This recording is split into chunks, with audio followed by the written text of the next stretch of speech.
David Morales had always believed that courage wasn't the absence of fear. It was acting despite it.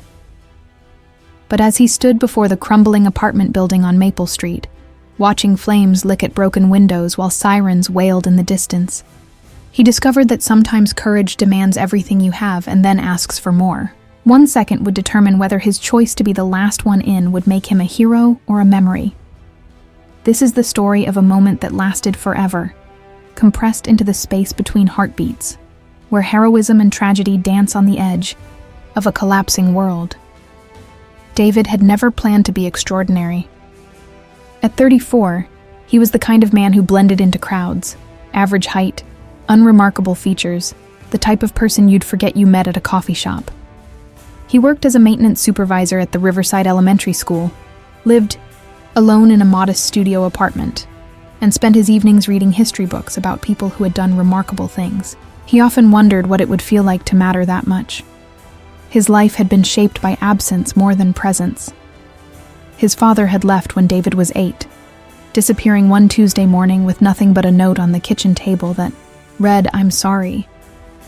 His mother, Carmen, had raised him with the fierce determination of someone who refused to let disappointment define her family. She taught him that character wasn't measured by what happened to you, but by how you responded when others needed you most.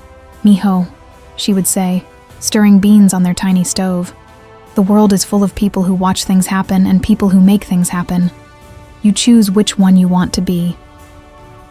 Carmen had passed away 3 years ago, her final words echoing those same values. Take care of people, David. That's all that matters in the end. Since then, David had carried those words like a compass. He volunteered at the local food bank on weekends, helped elderly neighbors with their groceries, and always stopped when he saw someone stranded on the side of the road. These weren't grand gestures. They were quiet acts of service that made him feel connected to something larger than his solitary life. The morning of March 15th started like any other. David had just finished his shift, replacing broken tiles in the school's gymnasium, when he decided to walk home instead of taking the bus. The weather was perfect. One of those rare spring days when winter finally loosens its grip and the air smells like possibility. He took the long route through downtown, past the old brick buildings that housed small businesses and affordable apartments, where young families and elderly residents had built their lives. He was 3 blocks from home when he heard the explosion. The sound was unlike anything he'd experienced, a deep, percussive boom that seemed to come from the earth itself, followed by the unmistakable groan of structural failure.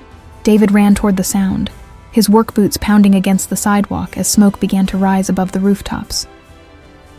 The building at 127 Maple Street was a 4-story apartment complex built in the 1940s, home to about 30 families. What David saw when he rounded the corner would replay in his mind for the rest of his life. The entire east wall had collapsed inward, creating a gaping wound in the building's side. Gas from a ruptured line was feeding flames that spread with terrifying speed, while chunks of brick and concrete littered the street like scattered bones. People were streaming out of the building in various states of panic and injury. Some carried children, others supported elderly neighbors. Many were bleeding or limping. The cacophony was overwhelming, screaming, crying, shouting instructions, the hungry roar of the fire, and underneath it all, the ominous creaking of an structure pushed beyond its limits. David immediately began helping, using his maintenance experience to assess the safest routes out of the building and his natural calm to organize the evacuation. He guided disoriented residents to safety, helped carry injured people to waiting ambulances, and worked alongside firefighters who had arrived on the scene. But as the minutes passed and the structural damage became more apparent, Fire Chief Rodriguez made the call that everyone dreaded. "Everyone out. The building's not stable. We're going to lose it." That's when Mrs. Williams, an 80-year-old woman who lived on the 3rd floor, grabbed David's arm with surprising strength. Her eyes were wild with terror, her voice barely audible above the chaos. "My grandson," she whispered. "Samuel's still up there. 3rd floor, Apartment 3B. He was taking a nap when it happened. I couldn't wake him. I couldn't carry him. David looked up at the building. The third floor was partially obscured by smoke, and he could see that the structural damage was extensive. The firefighters were establishing a perimeter, their faces grim with the knowledge that any rescue attempt would be extremely dangerous. "Please," Mrs. Williams continued, tears streaming down her soot-covered face. "He's only 7 years old. He's all I have left." Time seemed to fracture as David absorbed Mrs. Williams's words. Around him, the world continued its chaotic ballet. Firefighters shouting coordinates, paramedics working on injured residents, police officers trying to establish crowd control. But for David, everything telescoped down to this single point of decision. He looked at the building again, this time with the cold, analytical eye he'd developed through years of maintenance work. The eastern wall was gone, but the western stairwell appeared intact. The fire was spreading, but it hadn't yet reached the third floor's western side.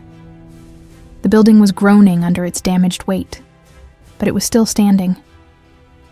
The question wasn't whether he could get to apartment 3B. It was whether he could get there and back before the inevitable collapse. "Sir, you need to step back." Firefighter was suddenly beside him, one hand on David's shoulder. "We're evacuating everyone from the danger zone." David nodded, but his eyes remained fixed on the third-floor windows. Somewhere behind that smoke and damaged brick was a 7-year-old boy who didn't understand why his afternoon nap had turned into a nightmare. He thought about his mother's words. "Take care of people, David. That's all that matters in the end." He thought about all the history books he'd read, all the stories of ordinary people who had done extraordinary things, not because they were fearless, but because someone else's life depended on their courage. Most of all, he thought about Samuel Williams, a little boy who deserved the chance to grow up, to have his own children, to make his own mark on the world. David made his choice.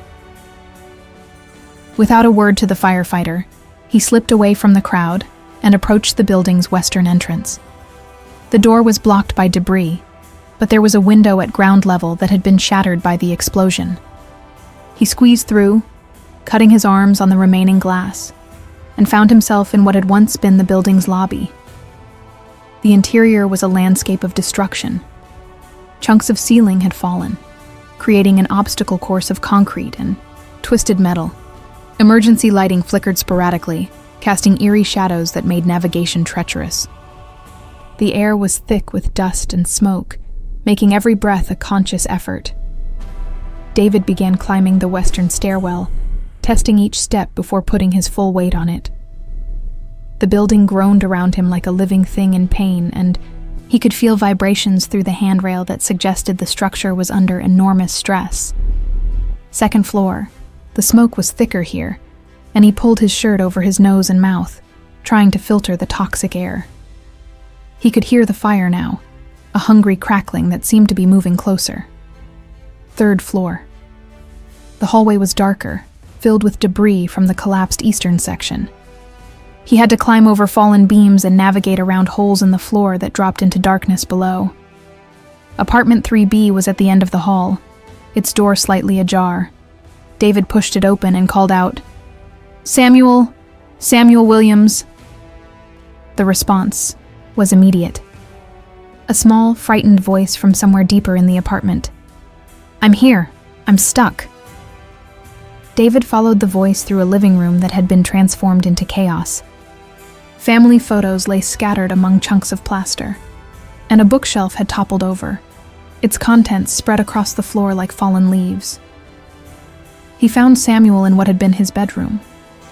The boy was trapped under a section of ceiling that had partially collapsed, pinning his legs beneath a heavy wooden beam. He was conscious and alert, which was a relief. But David could see that moving him would be delicate work. "Hey, buddy," David said, kneeling beside the frightened child. "I'm David. Your grandma sent me to get you out of here, okay?" Samuel nodded, tears cutting tracks through the dust on his face. "My legs are stuck. It really hurts." David examined the situation. The beam was heavy, but not impossible to move.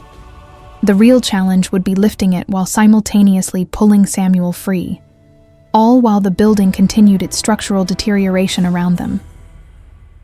As he worked to position himself for the lift, David became acutely aware of the building's condition. The groaning was more frequent now, and he could feel the floor vibrating beneath his knees. Somewhere below them, something large crashed to the ground, sending shockwaves through the entire structure. "Okay, Samuel, here's what we're going to do," David said, forcing his voice to remain calm and reassuring.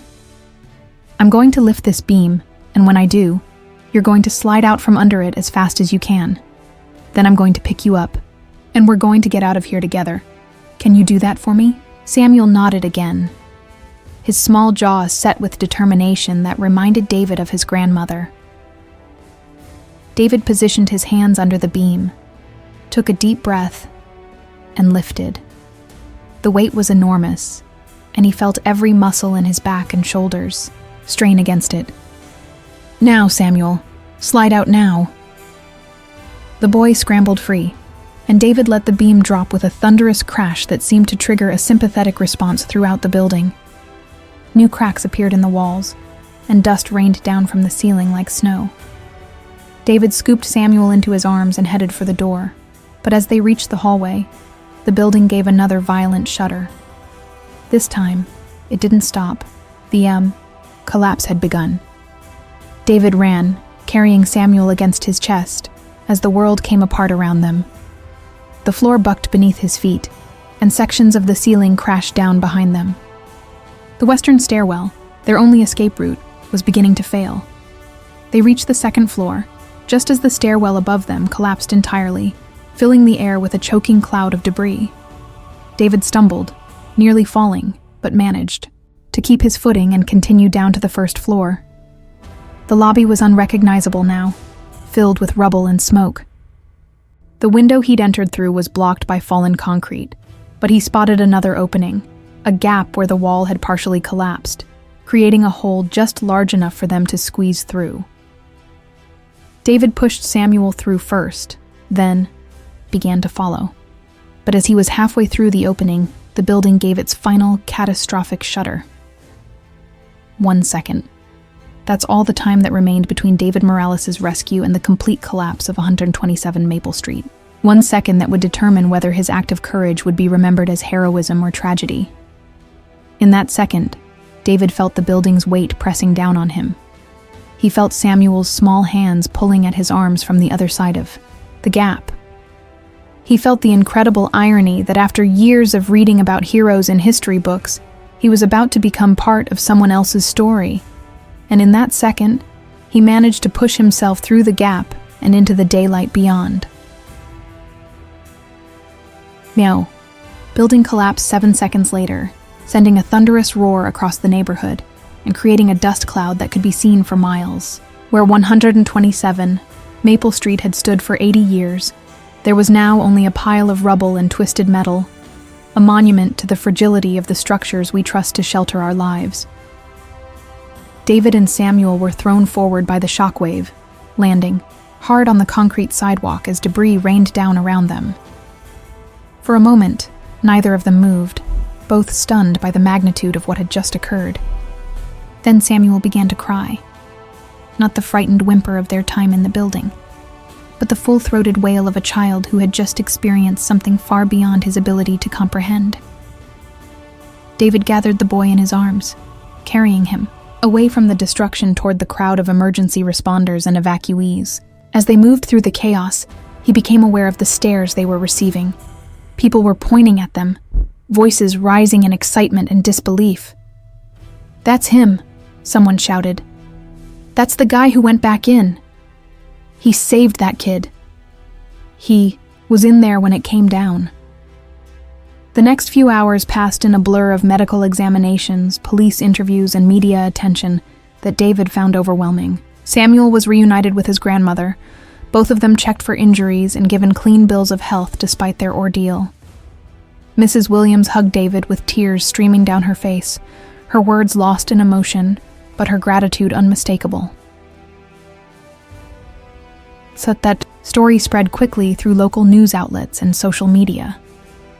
By evening, David found himself being called a hero by strangers, his name trending on Twitter, his quiet life suddenly exposed to public scrutiny in ways he'd never imagined. But heroism, David discovered, came with an unexpected weight. In the days that followed, he was approached by reporters, invited to appear on television shows, offered book deals and speaking engagements. Everyone wanted to know what it felt like to risk everything for someone else's child, what had driven him to make such a dangerous choice. The truth was more complicated than the simple narrative people seemed to want. David hadn't felt heroic in that moment. He'd felt terrified, uncertain, and acutely aware that his decision might cost both him and Samuel their lives. The choice to enter the building hadn't been made with noble thoughts about sacrifice and courage. It had been made with the simple recognition that a child needed help, and he was the only one in position to provide it. "I keep thinking about that 1 second," he told his friend Ryan over coffee 2 weeks after the collapse. "If the building had come down 1 second earlier, we both would have died. If I'd hesitated for 1 second longer before making the decision to go in, Samuel might not have made it out." Everything balanced on these tiny moments that you can't control or predict. Ryan nodded thoughtfully. Maybe that's what courage really is. Not knowing what's going to happen, but doing what needs to be done anyway. David had been struggling with that concept. The media coverage portrayed him as someone who had calmly assessed the situation and made a calculated decision to save Samuel's life. In reality, his choice had been made in a moment of pure instinct, driven by emotional response rather than rational analysis. He'd started volunteering with the local emergency response team, using his experience to help train others in building safety and rescue techniques. It felt like a way to channel the attention he'd received into something productive, something that might prevent future tragedies. 6 months later, David attended the groundbreaking ceremony for the new affordable housing complex that would replace the destroyed building. The developer had worked with the city to create 35 modern units that would house many of the families who had been displaced by the collapse. Samuel Williams was there with his grandmother, a healthy 8-year-old who seemed to have processed his trauma with the resilience that children often display. He ran up to David with the uninhibited affection of someone too young to understand the weight of what had happened between them. "David, Grandma says you're coming to my birthday." "Party next week." "I wouldn't miss it, buddy," David replied, ruffling the boy's hair.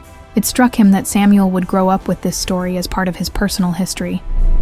But for him, it would be just one chapter in what David hoped would be a long and fulfilling life.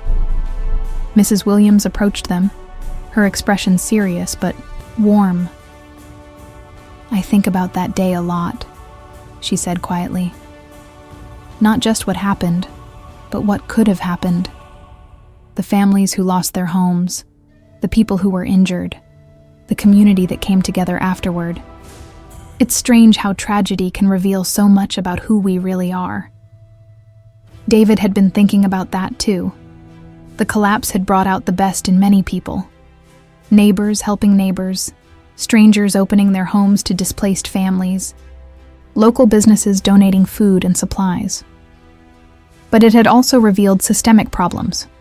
The building had been inadequately maintained, safety inspections had been cursory, and many residents had been living in conditions that put them at risk.